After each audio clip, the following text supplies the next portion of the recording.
Welcome to CSS Breakdown, Book by Book, Season 07, Episode 13, where we dive into Atkinson and Hilgard's Introduction to Psychology, 15th edition, to unravel the complex tapestry of what makes each of us unique.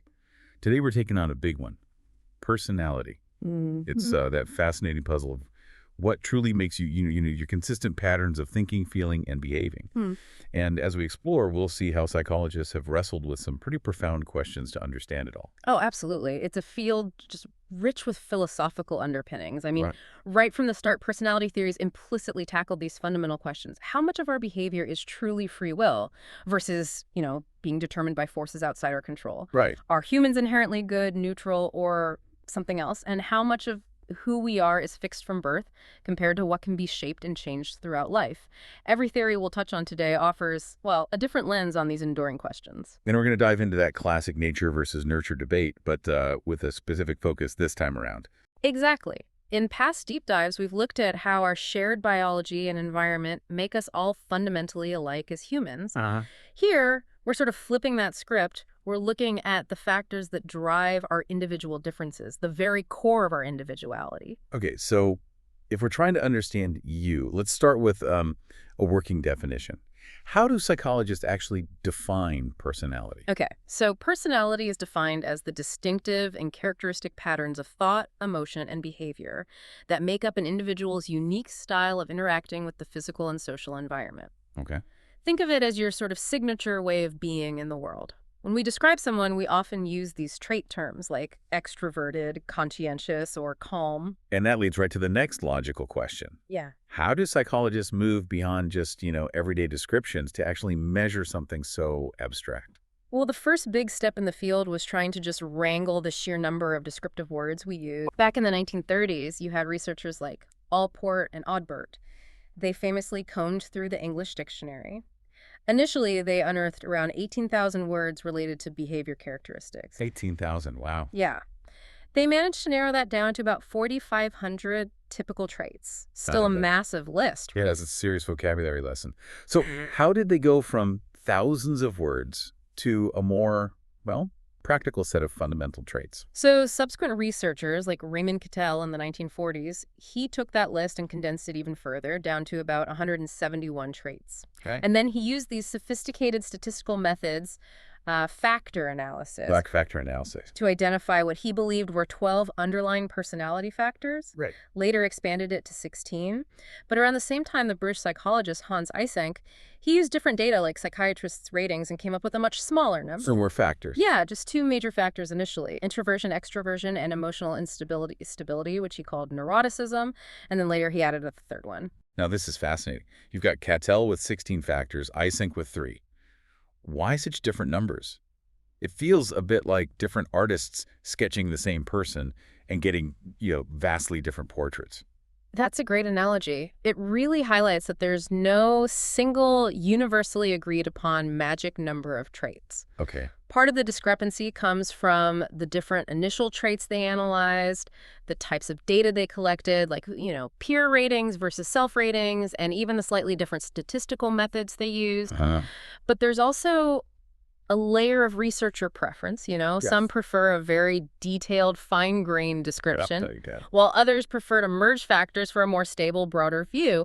What's cool is, if you take Cattell's 16 factors and factor analyze them again, Yeah. Eysenck's two main factors often emerge as superfactors. So there's a hierarchy. Exactly, suggesting a kind of hierarchy where broader traits encompass narrower ones. So a bit like zooming in or out on the personality map. But despite these initial disagreements, a really significant consensus did eventually emerge among many trait researchers. What was that big breakthrough? Right. This was the discovery of what are now widely known as the Big Five personality factors. Okay. Openness to experience, conscientiousness, extroversion, agreeableness, and neuroticism. OCEAN, sometimes people remember it that way. Right, the acronym. What makes them so impactful is that these 5 factors consistently show up across diverse cultures, different personality tests, various research methods. Wow. Many psychologists really consider their consistent emergence to be one of the major breakthroughs in contemporary personality psychology. Proponents argue that pretty much all other narrower personality characteristics can be understood within the framework of these 5. So if you've ever taken an online personality quiz, or even described a friend using a few key words, chances are you were probably tapping into some aspect of these big five without even realizing it. It suggests there's something kind of universal about these dimensions. How do psychologists actually measure these traits in practice? Well, there are several established methods. One of the most common is through personality inventories. Questionnaires, basically. Exactly. They're essentially questionnaires where you rate yourself on a scale for various statements or answer questions about how you typically react in situations. For example, an item like, I often try new and foreign foods, might contribute to an openness score. Makes sense. While I really like most people I meet would likely be on an extroversion scale. They're popular because, well, they're easy to administer and often scored quickly by computer. Okay. Now, another very different kind of test that gets a lot of attention is the Minnesota Multiphasic Personality Inventory, or MMPI. What's unique about how they actually built that test? It sounds different. It is quite different. The MMPI uses what's called an empirical construction or criterion-keyed method. Okay, what does that mean? So instead of starting with a theory about personality traits, they selected items based purely on whether people with specific diagnoses, like, say, individuals diagnosed with paranoid disorder, answered them differently than a control group of healthy individuals. Ah, so it's based on data, not theory. Right. For instance, the statement, I think that most people would lie to get ahead, was actually answered true less often by paranoid patients than by normal individuals. Huh, interesting. So the truth of the statement in reality isn't the point. It's about whether the answer discriminates between those groups. That's a fascinatingly pragmatic approach. Yeah, But does relying on that kind of empirical discrimination have any trade-offs, any downsides? it does. While it's quite effective at distinguishing between abnormal and normal populations and can help evaluate severity, it's generally less successful at making finer distinctions between different abnormal conditions. And a significant downside is that you don't really gain a theoretical understanding of why those specific responses relate to the personality characteristics. You know what distinguishes the groups, but not necessarily how or why. I see. Also, it's faced criticism for its original norms not being very representative of diverse cultural backgrounds, and there are questions about the accuracy of translated versions across different languages. Right, translation can be tricky. And then there's the key sort. This sounds quite hands-on. How does that one work? The Q sort is a unique method. A person, or maybe a trained rater, sorts about 100 cards, each with a personality statement on it, into 9 piles. Pile 1 is for least descriptive of me, Pile 9 for most descriptive, and Pile 5 is for neither. So you're ranking them relative to each other. Exactly. The crucial difference from simple rating scales is that the Q-SORB explicitly forces the rater to compare traits within the individual rather than implicitly comparing the individual to others. This allows researchers to assess things like the degree to which two individuals are similar in their self-descriptions, or how consistent an individual's personality is over time. That's test-retest reliability. Or even how two different people perceive the same individual, which is interjudge reliability. It's almost like building a personalized ranked profile. So thinking about these different methods, inventories, the MMPI, the Q-sort, what's the most surprising takeaway for you about how we try to measure something so inherently human and complex? What consistently surprises me is just the ingenuity involved, like trying to capture something so fluid and subjective. Yeah. From trying to simplify thousands of words into 5 core factors to developing tests that don't rely on theory but on pure empirical discrimination to forcing this comparative ranking within an individual. It shows how committed the field has been to bringing a scientific lens to the deeply subjective experience of being a person.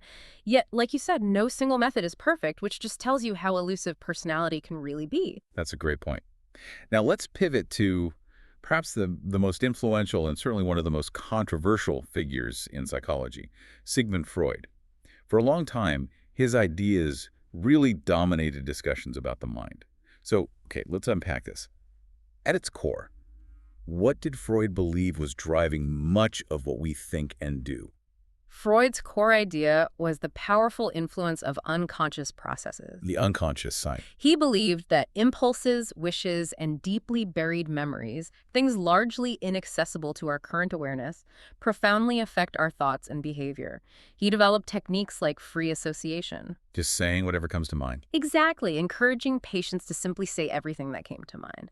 And he looked for similar hidden themes in dreams and early childhood memories, almost like finding clues to a mystery hidden beneath the surface of awareness. He had that famous analogy, didn't he? The human mind being like an iceberg. What did he mean by that visual? Right, the iceberg. He meant that our conscious mind, what we're currently aware of, is just the very tip of the iceberg, visible above the water. Right. The preconscious mind is the information we could bring to mind if needed, like remembering what you had for breakfast just below the surface. Yeah. But the vast, much larger mass submerged below is the unconscious. This huge storehouse of impulses, urges, and memories that are typically inaccessible but still powerfully influence us. This led to his belief in psychological determinism. Meaning everything has a cause. Yes, the idea that all thoughts, emotions, and actions have causes, most of which, he argued, stem from unsatisfied drives and unconscious wishes. Things we might dismiss as accidents, like a Freudian slip or forgetting something important. He saw those as actually serving to relieve psychological tension. Interesting. So with this iceberg in mind, how did Freud then structure the personality? He described three main components, often in conflict, didn't he? Yes, he developed a structural model, the id, the ego, and the superego. Okay, the famous trio. The id is the most primitive part, present at birth. It operates purely on the pleasure principle. Wants what it wants now. Exactly. Seeking immediate gratification of basic biological impulses like hunger, thirst, and especially sexual and aggressive drives. Think of it as pure, untamed desire. Then the ego develops as a child learns to deal with the real world. It operates on the reality principle. Well, you're more practical. Right. Delaying gratification until it's appropriate and safe. It's essentially the executive mediating between the id's raw demands, the external world's constraints, and the superego's moral judgments. And the superego is the third part. It's the internalized representation of society's values and morals, basically our conscience and our ego ideal. The shoulds and should nots. Pretty much. It judges actions as right or wrong. Yeah. Violating its standards leads to anxiety or guilt. So the ego is constantly trying to keep the peace between our primitive urges from the id and our internalized rule book from the superego. Precisely. A constant negotiation. And if those urges are forbidden or suppressed, Freud believed the energy still had to go somewhere, right? Yeah. It didn't just disappear. That's right. Freud was deeply influenced by the principle of conservation of energy from physics. He saw humans as closed energy systems with a constant amount of psychic energy, which he called libido. Libido, mostly sexual energy. Primarily, yes, reflecting the sexual drive in his view. Yeah. A key idea here is that if a forbidden impulse is suppressed, its energy doesn't just vanish. It seeks an outlet elsewhere, often in disguised or symbolic forms. Aggressive impulses, for example, might be channeled into, say, racing sports cars, competitive chess, or even just making sarcastic remarks. He saw dreams and neurotic symptoms as disguised expressions of this pent-up psychic energy as well. And this leads us directly to his famous defense mechanisms, those clever, often unconscious strategies we use to reduce anxiety from unacceptable urges. What are some of the key examples? Right. Freud and his daughter Anna Freud described quite a few. Repression is the fundamental one. Pushing things down. Exactly. Pushing frightening or painful impulses or memories entirely out of conscious awareness. Unlike suppression, where you're aware of holding something back, with repression, you truly don't remember it. Another is rationalization. Making excuses. Sort of. Assigning seemingly logical or socially desirable motives to our actions to make ourselves look rational. Like the fox in Aesop's fable deciding the grapes were sour because he couldn't reach them. Got it. Then there's projection, where we attribute our own undesirable qualities or feelings to others in exaggerated amounts. So maybe our harsh treatment of them feels justified. And displacement. This involves redirecting an impulse that can't be expressed directly into a less threatening channel. Like yelling at the dog instead of your boss? Exactly that kind of thing. Huh. Having a terrible day at work and then snapping at your family when you get home, that's displacement. It's fascinating how Freud theorized our minds unconsciously protect us from anxiety. I mean, you still see echoes of these self-deceptive patterns in everyday life, even if we don't call them repression directly. Absolutely. It speaks to a deep human need to maintain a coherent self-story. Beyond these internal dynamics, Freud also had a Well, controversial theory of personality development through stages. Yes, his psychosexual stages. These focused on different body areas as sources of pleasure-seeking impulses during the first 5 years or so of life.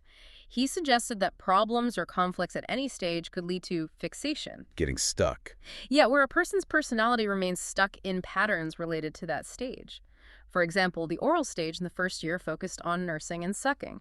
The anal stage in the second year involved pleasure related to toilet training. Right. Later, the phallic stage, ages 3 to 6, involved genital exploration and, famously, the Oedipal conflict. Ah, yes, the Oedipus complex. Right, where a boy directs sexual impulses toward his mother and fears his father, resolving it by identifying with the father. Now, while these specific stage ideas are largely unsupported by empirical evidence today, the idea that early childhood experiences are absolutely crucial for personality development remains a powerful legacy of Freud's work, even if it's reinterpreted by modern theories like attachment theory. So, given how influential he was, what was Freud's lasting impact? And how did his theories evolve after him? Did people just stick with his ideas? Well, Freud himself did modify his theories throughout his life, like his understanding of anxiety, and his daughter, Anna Freud, notably clarified the defense mechanisms. However, Freud was quite rigid about some things, especially his libido theory, which led many brilliant associates to break away. The Neo-Freudians. Exactly, the Neo-Freudians. They developed their own theories, generally placing greater emphasis on the role of the ego. They saw it as developing independently and performing functions beyond just satisfying eddied impulses like coping with the environment and social relationships. So less focus on just drives. Right. For example, Carl Jung proposed a collective unconscious in addition to the personal unconscious. Collective unconscious. Yeah, containing universal primordial images or archetypes like the mother, the hero, the shadow, which he believed were shared across humanity and found in dreams and myths. Very different direction. Definitely. Then Harry Stack Sullivan shifted the focus dramatically to interpersonal relations. He argued personality is inseparable from its social context. He talked about personifications, mental images of ourselves and others, and emphasized social development extending beyond childhood. So relationships are key. Absolutely. And more broadly, these neo-Freudians and later developments like object relations theory really emphasized attachments and relationships to others throughout life, moving beyond Freud's initial biological determinism. Erikson's psychosocial stages are a prime example of a revised psychoanalytic theory that expands developmental ideas across the entire lifespan. So how do psychologists who work within this psychoanalytic tradition, whether it's modified or closer to Freud, try to assess those unconscious wishes and conflicts you mentioned earlier? They often use what are called projective tests. Projective? Meaning you project yourself onto them. Exactly. They present ambiguous stimuli, and the assumption is the person will project their personality onto them, revealing hidden thoughts or feelings. The most famous is probably the Rorschach test. The ink blots. Right, the ink blots. The person simply reports what they see in these symmetrical blots. Responses are scored based on location, determinants like shape or color, and the content. Another one is the thematic apperception test, TAT. This shows ambiguous pictures of people and scenes, and you're asked to make up a story about what's happening. Okay. The idea is that recurring themes in these stories might reveal underlying needs or motives. And how well do these projective tests actually hold up to scientific scrutiny today? Are they reliable? Valid? Unfortunately, the Rorschach has generally shown poor reliability and validity in many studies. It sometimes even misclassifies normal individuals as pathological, particularly when used across different cultures. That's a problem. It is. The TAT has fared somewhat better, especially when specific, validated scoring systems are used to measure particular motives, like the need for achievement or power. But overall, they have struggled to meet the rigorous scientific standards expected of psychological assessment tools today. So if we take a step back, how would the psychoanalytic approach, in general, paint a portrait of human nature? What's the big picture view? It's a rather grim and highly deterministic view, generally speaking. Grim. How so? Humans are seen as driven by forces largely beyond their conscious control, often lacking true free will or full rationality. There's an implicit assumption that we are fundamentally self-interested, maybe even evil, without societies and the superego's restraining forces. Personality is largely seen as fixed by inborn drives and experiences in early childhood, typically within the first 5 years, with limited potential for later modifiability. So not much room for change later on. Not in the classical view, no. Individuals are portrayed as relatively passive pawns in their own unconscious dramas. Psychological health, in this view, is primarily about the ego maintaining firm but flexible control over the id's impulses. That's a strong and, somewhat stark perspective. What stands out to you as the most significant enduring strength of this approach, balanced against its major criticisms? Well, despite the empirical challenges to many of Freud's original specific theories, the structure, the stages, his dynamic theory, especially his ideas about anxiety and defense mechanisms, has shown surprising resilience. It still resonates in common thought, right? Yeah, definitely. His emphasis on unconscious processes and the profound importance of early childhood experiences are also widely accepted in some form, even if they're reinterpreted by modern neuroscience and developmental psychology. However, the criticisms remain strong regarding the ambiguity of his concepts, the difficulty of empirically verifying his claims, and the validity of his original observations, which some argue were heavily influenced by his own cultural and personal biases, like the concept of penis envy. Okay, let's shift gears completely now. Let's move to a radically different perspective. The behaviorist approach. In stark contrast to Freud's focus on the deep, inner, unconscious world, behaviorism emphasizes what? Behaviorism emphasizes the environmental or situational determinants of behavior. That's the key. The environment. The core idea here is that our personality, our consistent patterns of behavior, is essentially the result of continuous interaction between personal and environmental variables.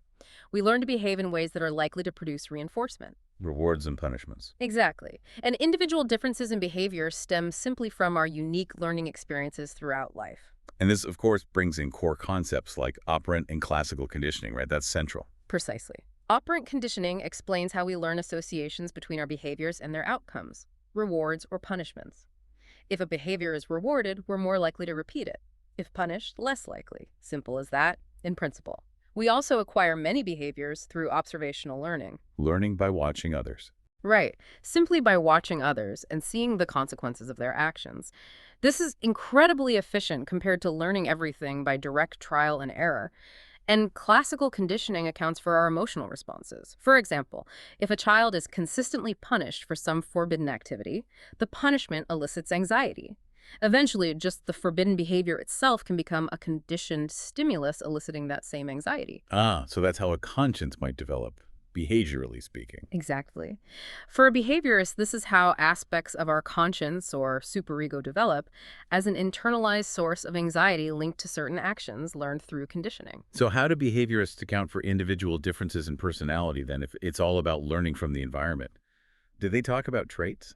Not really in the same way. Unlike the trait approach, which focuses on classifying individuals or rating them on broad traits, behaviorism has focused more on the process of personality functioning. Because behavior is seen as varying significantly across different situations. Right. Behaviorists often challenge the very usefulness of broad trait terms like aggressive or generous. They'd argue that what we call personality is really just a collection of learned behaviors that are highly dependent on the specific context. So what's the behaviorist portrait of human nature? It sounds like we're highly malleable, but maybe a bit passive, like puppets of the environment. Well, it's highly deterministic, much like Freud's, but the determining factor is the environment, not internal drives. Oh. People aren't seen as inherently good or evil. They are largely shaped and highly modifiable by their environment. While early behaviorists like John Watson made some extreme claims about being able to shape any infant into anything. Right, the blank slate idea. Most modern behaviorists maintain an optimism about our ability to change behavior by changing the environment. However, yes, the view initially implied a rather passive quality to human personality, where individuals are seen as being shaped primarily by external forces, rather than actively shaping their own destiny. This raises an important question. If behaviorism sees us as largely reactive to our environment, where does our inner world, our thoughts, beliefs, expectations fit in? And that's where the cognitive approach really comes into play, isn't it? Building on behaviorism, but introducing a profound new layer. Absolutely. Contemporary personality psychology has become increasingly cognitive. For cognitive theorists, differences in personality stem not just from what we learn, but critically from how individuals mentally represent and process information about themselves and the world. It's about interpretation. Exactly. It's about how we interpret, encode, and use information. Our thoughts matter. Now, a key bridge from behaviorism to cognition is social learning theory. Who are some of the big names associated with that? Well, you have Julian Rotter. He introduced important cognitive variables like behavior potential. Behavior potential. Yeah, the likelihood of a specific behavior occurring in a given situation. He argued this is determined by two things: expectancy, what you anticipate will happen if you act a certain way, and reinforcement value, how much you prefer one outcome over another. So we weigh the odds and the prize. Basically, yes. We choose behaviors based on what we think will happen and how much we value that potential outcome. And then there's Albert Bandura, a huge figure. He developed social cognitive theory, emphasizing reciprocal determinism. Reciprocal determinism sounds complex. It's a powerful idea, actually. It means that external determinants, like rewards or punishments, internal determinants, our beliefs, thoughts, and expectations, and our actual behavior all interact and influence each other in a continuous loop. So it's a feedback loop. Exactly. Bandura highlighted that people aren't just reacting. We use symbols and forethought. We set goals and strategies. Much of our behavior, he argued, comes from internal self-regulation, not just external rewards pushing us around. So it's not just about the environment acting on us, we're also acting on it and on our own thoughts. It's a two-way street, definitely. Walter Mischel, another key figure, really fleshed out how individual differences fit into social learning theory with his cognitive variables. What are some of those critical internal tools we use? Right. Mischel identified 5 key cognitive variables that interact with the situation to determine behavior. 1, competencies. What you can do, your skills, intellectual, social, physical. Your toolbox. Kind of, yeah. 2, encoding strategies. How you see things. Your unique ways of selectively attending to and interpreting events. 3, expectancies. What you predict will happen. The consequences you expect from your behaviors or your beliefs about your own abilities, like self-efficacy. What you think will happen. 4, subjective values. What outcomes are worth to you? How much you value different goals or rewards. And 5, self-regulatory systems and plans. How you achieve your goals, including self-imposed rewards or punishments. How you guide yourself. So these are like the internal lenses and strategies we apply to navigate the world. Exactly. Another fascinating cognitive theory is George Kelly's personal construct theory. What's his core idea? It sounds different again. Kelly had this really interesting view. He believed individuals are like intuitive scientists. Scientists. Yeah, constantly observing the world, forming hypotheses about it, and creating their own personal theories to make sense of it all. His focus was on personal constructs, the unique, often bipolar dimensions individuals use to interpret themselves and their social worlds. Like, you might use friendly or unfriendly, smart or not smart, kind or cruel, to categorize people and predict their behavior. Our own personal way of slicing up the world. Exactly. He even developed the role construct repertory test, rep test, a clever way to reveal these.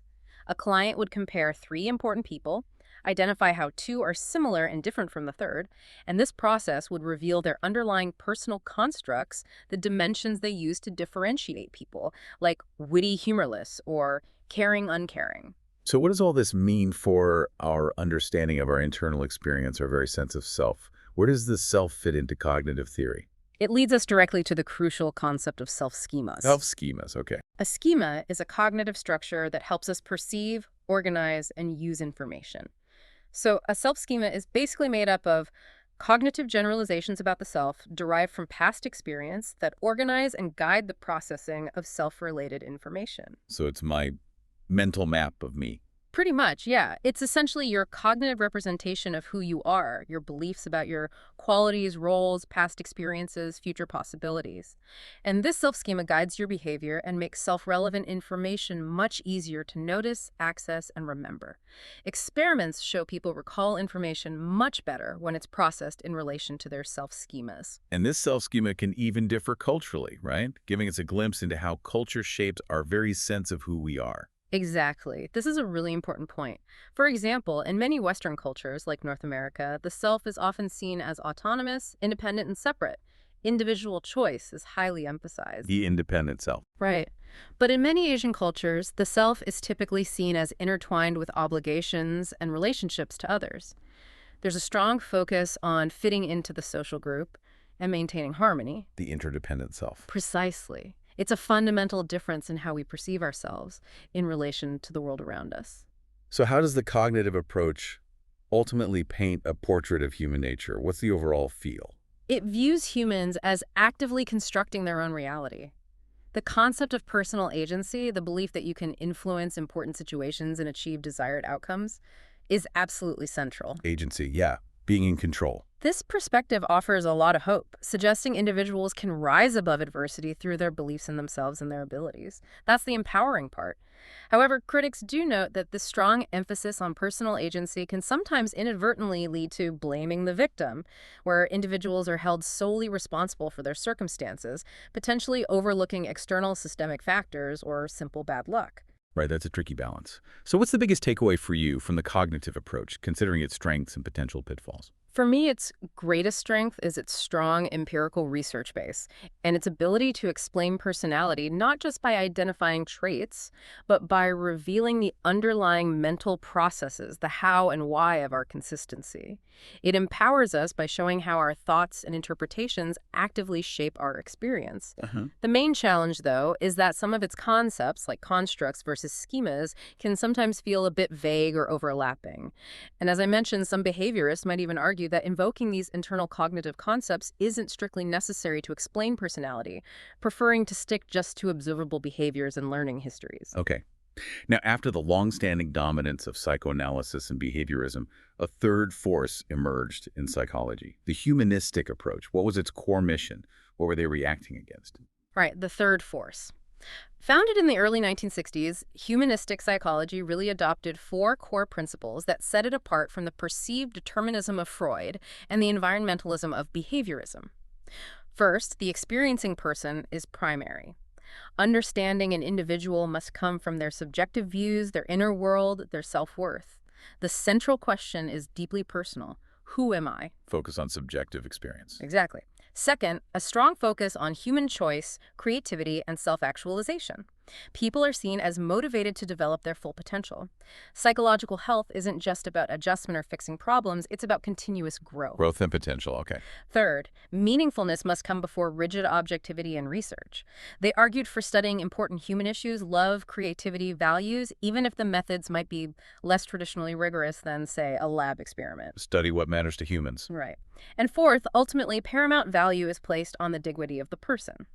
Humans are seen as basically good, and psychology's role should be to understand and foster that goodness, not just to predict or control behavior. That sounds very different. And who are the central figures leading this humanistic revolution? Carl Rogers and Abraham Maslow are absolutely at the heart of the humanistic movement. Their ideas profoundly shaped this different understanding of self and motivation. Let's start with Carl Rogers. What was his core belief about human motivation that informed his entire approach to therapy and personality? Rogers believed in an innate actualizing tendency. Actualizing tendency? Yeah, a powerful built-in drive within every person towards fulfillment, growth, and positive change. He saw people as constantly striving to fulfill their inherent potential within whatever hereditary limits they might have. This deeply optimistic belief formed the basis of his non-directive or client-centered therapy. Where the client leads. Exactly. The therapist acts as a compassionate, empathetic sounding board, trusting the client's own innate ability and motivation to change and heal themselves. The answers lie within the client. And what was his central concept regarding personality itself, the very core of who we are, according to him? His central concept was the self, or the self concept. This includes all the ideas, perceptions, and values that characterize I or me, essentially your answer to what I am and what I can do. This perceived self profoundly influences how we see the world and how we behave. Rogers noted that if our experiences are inconsistent with our self-concept, we might deny them or distort them to fit. A bit like defense mechanisms again. Similar outcome, yeah, though different theoretical basis. He saw this denial as stemming from a threat to the self-concept. The wider the gap between our perceived self and reality, the greater the potential for maladjustment and anxiety. And he also talked about an ideal self, didn't he? How our vision of who we want to be shapes our contentment. Yes, exactly. The ideal self is our conception of the person we would like to be. Rogers believed the closer our real self, who we perceive ourselves to be right now, is to our ideal self, the more fulfilled and happy we are. We feel congruent. And if there's a big gap? A large discrepancy leads to dissatisfaction, anxiety, and that feeling of incongruence, of not being who you want to be. So how do these inconsistencies between our real and ideal selves develop, according to Rogers? Where does that gap come from? He emphasized the critical importance of unconditional positive regard. Unconditional positive regard, meaning being valued no matter what. Pretty much, yes. Being valued and accepted by parents and significant others, even when our feelings or behaviors are less than perfect or ideal. Total acceptance. If children only receive conditional positive regard, meaning they're valued only when they behave correctly or meet certain expectations, I'll love you if, their self-concept can become distorted. How so? They may start to deny their true feelings or experiences because they feel unacceptable. Those denied parts can become unconscious, leading them to feel uncomfortable with themselves, not genuine. They develop conditions of worth. And Rogers actually put our earlier discussion about the Q-sort technique to practical use here, didn't he? How did he measure this real ideal self-congruence? He did. It was a pioneering use of that method.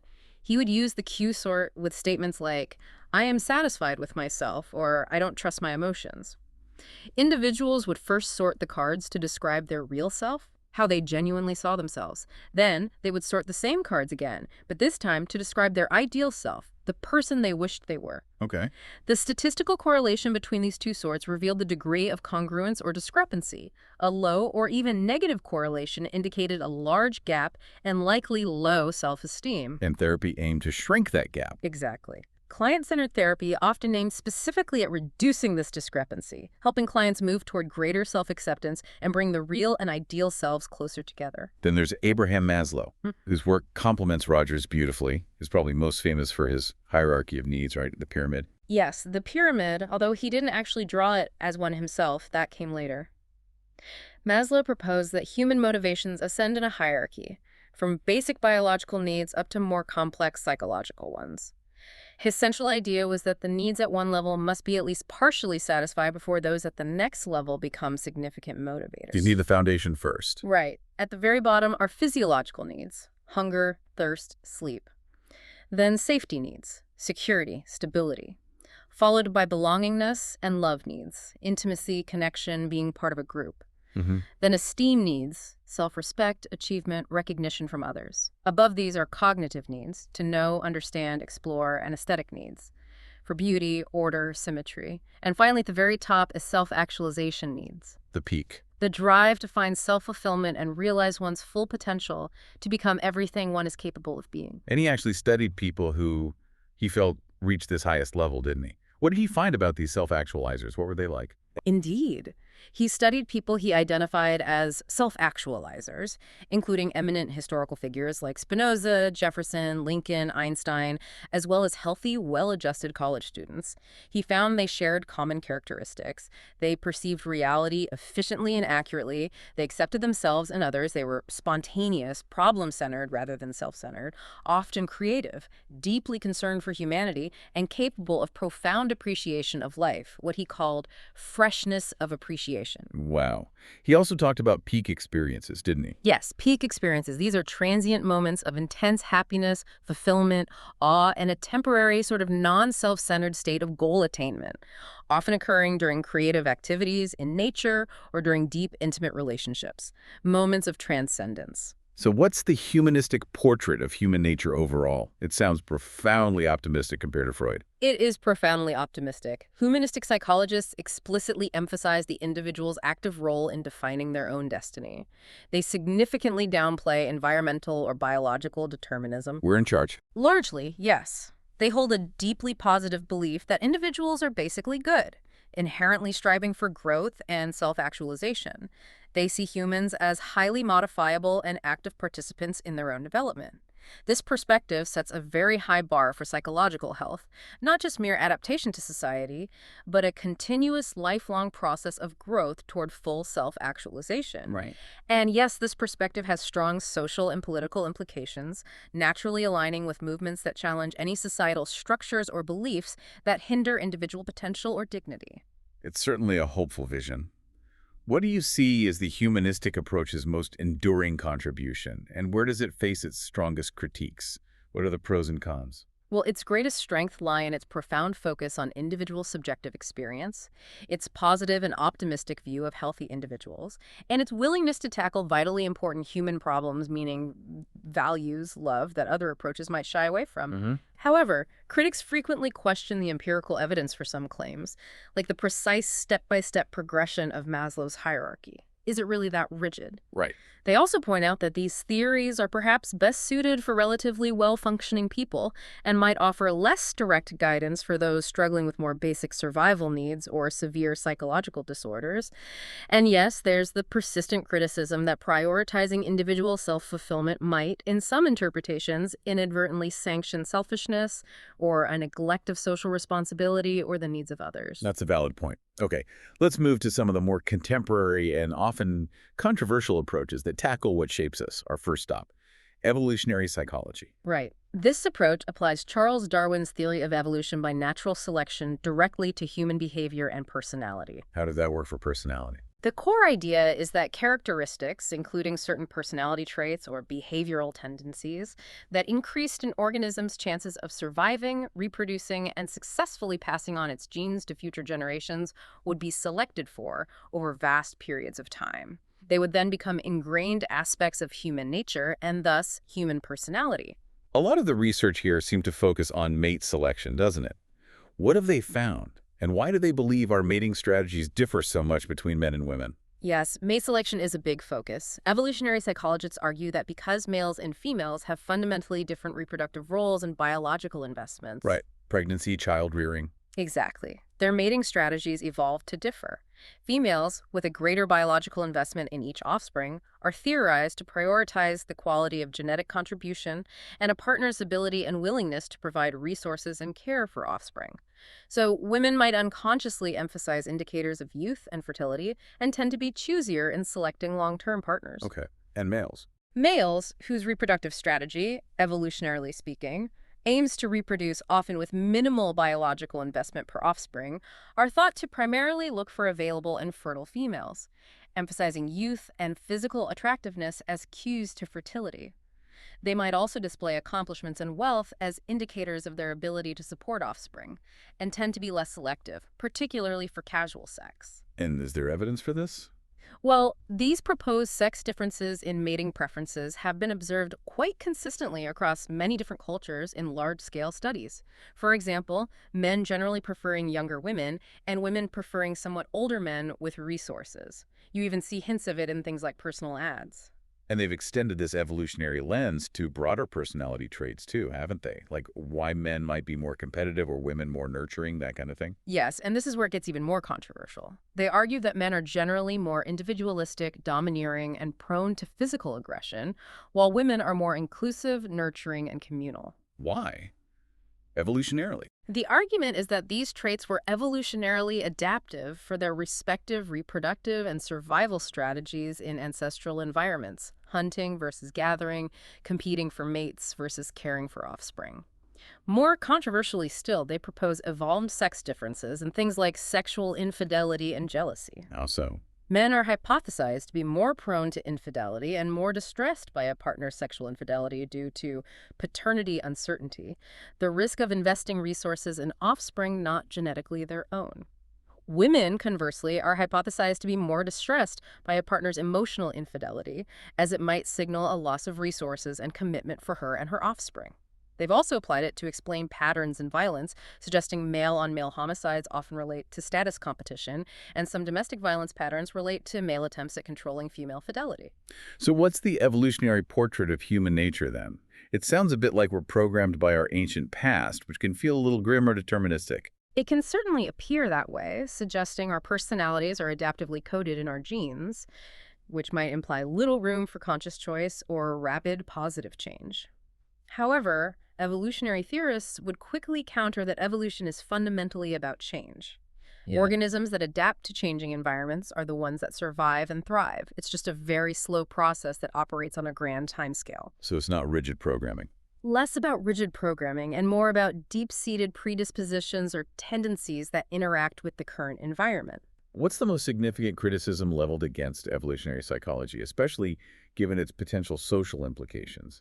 It does get a lot of pushback. It receives considerable criticism, yes, partly for its social and political implications, with critics arguing it can be used to justify existing social inequalities or problematic behaviors by attributing them to fixed genetic predispositions, the "it's just natural" argument, which is a serious concern. Right. Scientifically, early arguments were often speculative and hard to falsify, creating just-so stories, though empirical research has increased substantially. Also, many alternative, more proximal explanations for the findings are often raised, like cultural norms, social learning, or even simple physical differences like body size leading to dominance, rather than just evolved psychological mechanisms. This makes it incredibly difficult to experimentally tease apart an evolutionary explanation from other potential causes for behavior. Okay. From those broad evolutionary forces, let's move to the direct impact of genetics on personality. Yeah. A very active and rapidly advancing area of research today, behavior genetics. Absolutely. Some of the most compelling evidence here comes from classic twin studies, particularly studies like the Minnesota study of twins reared apart. Right, twins separated at birth. Exactly. These studies have shown, quite strikingly, that identical twins who were separated at birth and raised in different families are remarkably similar to each other across a wide range of personality characteristics. Often, they're found to be as similar as identical twins who were raised together in the same home. Wow. Even on personality traits. Yes. Things like extroversion, neuroticism, conscientiousness, even things like vocational interests or religiosity. You hear these famous, almost uncanny stories like Oscar Storr and Jack Youth, or the British homemakers reunited who showed up wearing 7 rings on their fingers and had similar mannerisms.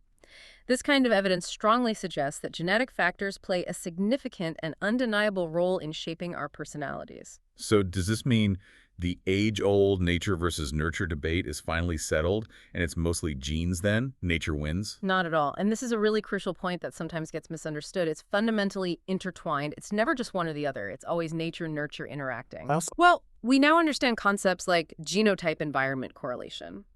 This means that a child's inherited characteristics, their genetic makeup or genotype, are often correlated with the environment they're raised in. Give me an example. Okay. Intelligent parents not only pass on genes that predispose towards higher intelligence, but also tend to provide an intellectually stimulating home environment with books, discussions, etc. So the genes and environment push in the same direction. Okay. Or, conversely, think about introverted parents. They might pass on genes related to introversion and also create a quieter home environment. Or maybe they deliberately encourage their shy child to engage in social activities to counteract their own tendencies. So it's not simply independent influences adding up. Genes and environment are constantly playing off each other from the start. And beyond that correlation, there are 3 dynamic ways personality and environment actively interact throughout life. This is where it gets really nuanced, isn't it? Yes, these interactions are key to understanding ongoing development and how personality unfolds. First, there's reactive interaction. Different individuals, even when exposed to the exact same objective environment, will interpret and react to it differently based on their personalities. An anxious child might perceive a new school as threatening, while a calm child sees it as an exciting challenge. An extroverted child notices people and social cues. An introverted one might focus more on objects or internal thoughts. So each person effectively creates a subjective psychological environment from the objective one based on their innate tendencies. Okay, how we experience the same thing differently. What's next? Second is evocative interaction. Evocative, like evoking a response. Exactly. An individual's personality actually evokes distinctive responses from other people in their environment. A fussy, difficult infant may evoke less positive and more anxious responses from caregivers compared to an easygoing baby. A docile, compliant child may elicit a less controlling parenting style than an aggressive, defiant one. Ah, so our personality shapes how others treat us. Right. The child's personality literally shapes the parent's style, which in turn shapes the child's personality further. It's a feedback loop driven by the child's traits. Okay, that makes sense. And the third one? Third is proactive interaction. Proactive, like taking initiative. Yes. As children get older, they don't just react to or evoke responses from their environments. They actively select and construct their own environments, their own niches, beyond what their parents provide. A sociable child will seek out social clubs, join teams, or organize parties if needed. An intellectually curious child will seek out books, museums, or challenging classes. We choose our worlds. Exactly. This makes individuals active agents in their own personality development, continuously shaping their world and, in turn, being shaped by the environments they choose or create. These interactions, reactive, evocative, proactive, they help explain some of the more puzzling findings from twin studies, right? Like why identical twins, even when reared apart, remain remarkably similar. But fraternal twins and non-twin siblings who grow up in the same home tend to become less similar over time, not more. Precisely. Because identical twins share identical genotypes, they are much more likely to react similarly to experiences, reactive, evoke similar responses from others, evocative, and proactively select similar environments, proactive. This creates a powerful, ongoing feedback loop that constantly reinforces their similarities, even if they live apart. And for fraternal twins? For fraternal twins or non-twin siblings, their moderately different genotypes lead them down slightly different paths. They react differently, evoke different responses, and crucially, as they grow older and have more freedom, they proactively choose increasingly divergent environments that match their differing tendencies. This amplifies their initial genetic differences over time. So here's a really mind-bending finding from some behavior genetic studies that challenges traditional thinking. The shared family environment. Things like parenting style, socioeconomic status, the home itself, seems to account for almost nothing of the environmental variation in personality once genetic similarities are factored out. What does that imply? Why is that so surprising? It's truly astonishing, and it was a bombshell when first reported. It implies that the environmental factors psychologists traditionally focused on, things shared by siblings growing up in the same house, might contribute very little to making siblings different from each other in terms of personality. So shared environment doesn't make siblings similar in personality. It seems not, beyond the effect of shared genes. What seems to matter environmentally are the unique, non-shared experiences each child has. Even within the same family, different friends, different teachers, different accidents, different perceptions of the same parental treatment. The unique world of each child. Exactly.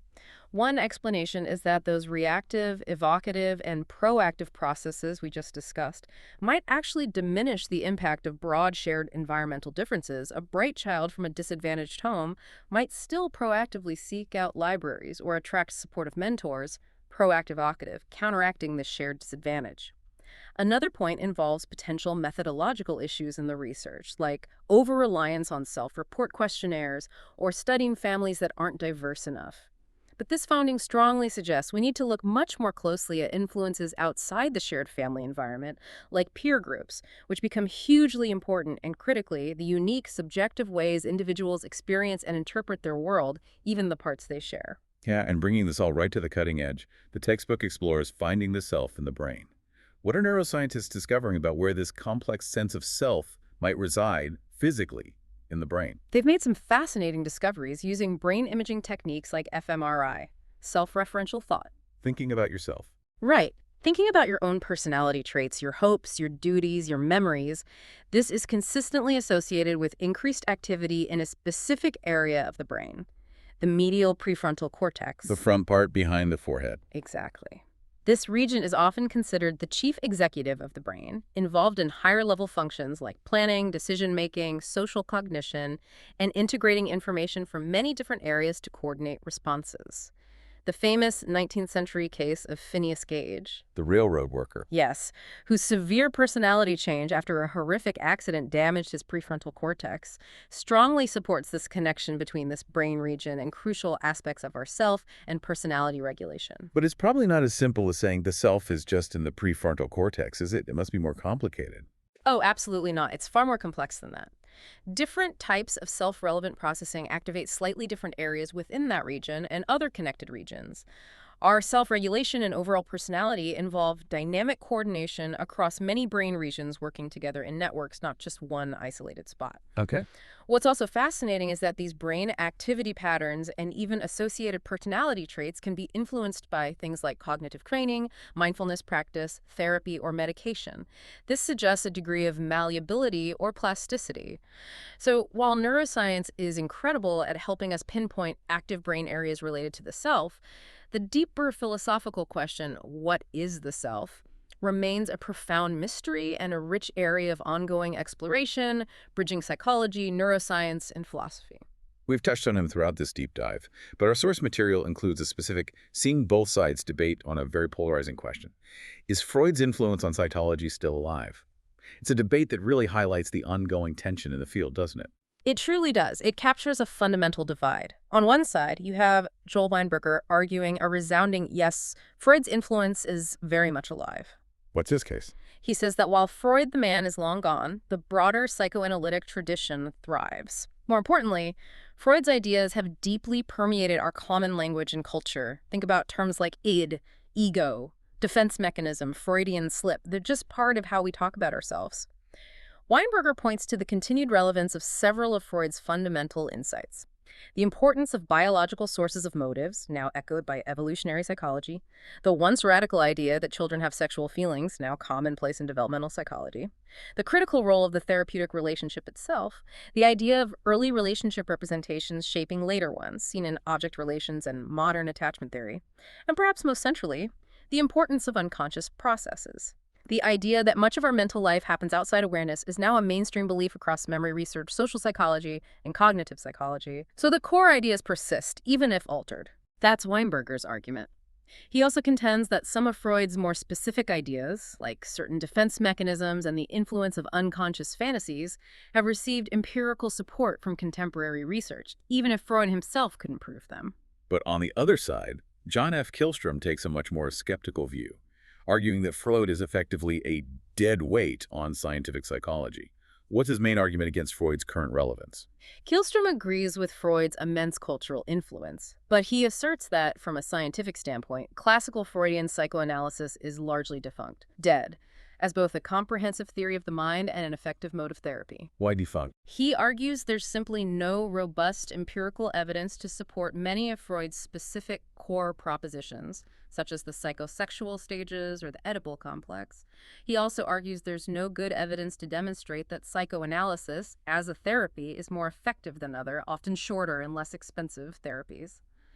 He also controversially criticizes Freud for allegedly systematically distorting his case material and misrepresenting the scientific evidence available even in his own time. Wow, strong claims. Yes. Killstrom makes a key distinction between the modern scientific cognitive unconscious observed in lab studies, things like implicit memory, automatic processing, subliminal priming, and the Freudian dynamic unconscious filled with repressed desires and conflicts. He says they bear little resemblance to each other. So two different kinds of unconscious. In Killstrom's view, absolutely. And even the neo-Freudian theories, while evolving away from Freud, aren't necessarily more scientifically valid just because they are newer. He sees the whole tradition as largely unscientific. So this isn't just an academic squabble. It's a fundamental disagreement about what constitutes valid psychological knowledge and evidence. What is this vigorous debate over Freud's legacy? Tell us about the nature of psychology as a science itself. I think it tells us that psychology is a constantly evolving field, one that's relentlessly self-correcting, or at least attempts to be, and continuously challenges its own foundations. It highlights that ongoing tension between grand, sweeping theories that offer compelling, perhaps seductive narratives of human nature, and the rigorous, often difficult demand for empirical evidence and testability. Theory versus data. In a way, yes. It's a reminder that even the most influential ideas, the ones that capture the public imagination, must ultimately stand the test of scientific scrutiny. And while some specific concepts might fade or be disproven, their influence can still ripple through the field in unexpected ways, perhaps by forcing us to ask better questions or develop better methods to continuously refine our understanding of ourselves.